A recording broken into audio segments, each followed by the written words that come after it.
मेरा नाम गौरव गोस्वामी। मैं आपको आज सहारा इंडिया परिवार के पूरे स्कैम के बारे में, इनके पेमेंट से रिलेटेड आपको ग्राउंड लेवल पे कुछ इम्पोर्टेंट इन्फॉर्मेशन देने जा रहा हूँ।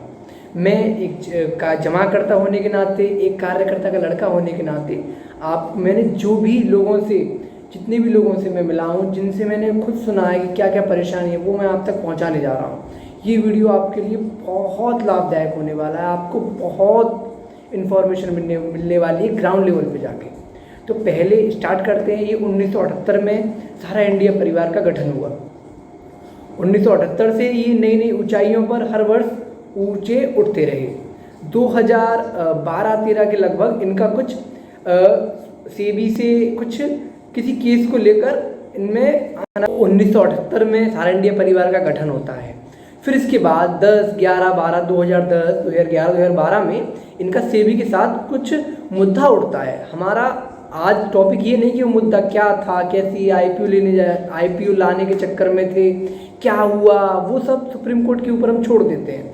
लेकिन हमारा मेन फोकस है जमाकर्ता के ऊपर, कार्यकर्ता के ऊपर, जिन्होंने मरने लायक नौबत पे, जो मतलब मरने की कगार पर आ गए थे, हम उसके बारे में मैं आपको उसके बारे में बताने जा रहा हूँ।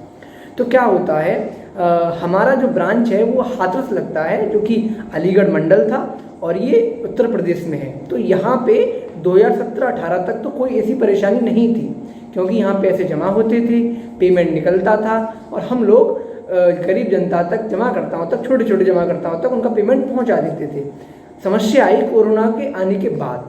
कोरोना के आने के बाद फंड जमा होना कम हो गया। कोरोना काल के बाद एकदम जो डिपॉजिटर हैं उनकी संख्या में एकदम डिक्रीमेंट आया। और आए भी क्यों ना, भाई परेशानी थी। फिर अब जब पैसा आना बंद, तो ये यहाँ से किसी को दे भी नहीं सकते थे।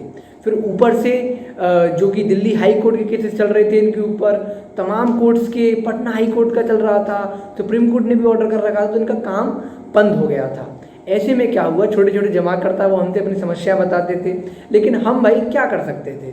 छोटे छोटे लोगों के लिए हमने जो भी थोड़ी बहुत हम पे रकम थी तो हमने उनको दे दी, उनकी हेल्प करने के लिए भाई, क्योंकि हमने एक टाइम पे पैसे कमाए भी थे, तो हम पैसे दे भी सकते थे। लेकिन कितने को दें, क्योंकि भाई तादाद तो बहुत थी। फिर ऐसे में क्या होता है, अब इलेक्शन के टाइम पे 2023 से कुछ समय पहले अमित शाह जी ने अभी न्यू पोर्टल लॉन्च करा है। पोर्टल लॉन्च होने के बाद सूचना मिली कि जिन लोगों का आधार कार्ड मोबाइल नंबर से लिंक होगा, जिनके बैंक खाते में आधार कार्ड लगा होगा, उनको ये पेमेंट 10,000 रुपये का पर इन्वेस्टर दे पाएंगे। लोगों के किसी किसी के 1 लाख, किसी के 2 लाख, किन्हीं छोटे छोटे के 5,000 भी हैं, 10,000 भी हैं। वो उस उम्मीद में है कि कितनी ब्याज मिलेगी, जो टाइम ओवर हो गया है। कोई बेचारा अपना भाग रहा है कि कैसे भी करके मेरे आधार कार्ड मोबाइल नंबर लग पाए हैं, और वो उनसे 200 रुपये, 150 रुपये तक चार्ज कर रहे हैं। फिर वो अपना जन सेवा केंद्र पे उस कागज़ को ऑनलाइन फीड कराने जाते हैं डेटा को, वो भी 50 रुपये, 100 रुपये उनसे चार्ज कर रहे हैं। वो लाइनों में लगे रहते हैं, कभी साइट बिजी आती है। ये इतनी समस्याएं हैं। इतनी समस्या के बावजूद भी उनको 45 दिन का टाइम दिया जाता है। उसमें अभी उनको पता नहीं है कि उनकी सूचनाएँ सही हैं नहीं हैं, उनको पेमेंट मिलेगा भी या नहीं। ये इतनी बड़ी समस्या है, मेरे समझ में नहीं आ रहा है। तो गाइस, जिस कंपनी के 10 से 12 करोड़ इन्वेस्टर हों, तो उसके कार्यकर्ता और जमाकर्ता का एक एक रात, एक एक दिन काटना बहुत मुश्किल था। हम लोग भगवान से डेली दुआ करते थे कि किसी वक्त कोई खबर आ जाए, इनका केस कैसे भी करके सॉल्व हो जाए, जिससे कि हम लोग चैन से जी पाएँ और ये कलंक हमारे माथे से हट सके।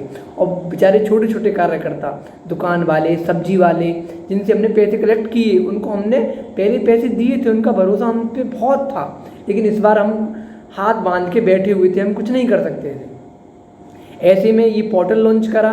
इस पोर्टल को सहकारिता मंत्रालय ने जो जैसे ही जारी किया, इसमें हमने सूचना पड़ी कि 10,000 रुपये तक की पेमेंट स्टार्ट इन्होंने कर दिए हैं। तो ये एक आस दिखी, एक चिंगारी दिखी, चिंगारी की करड़ थी।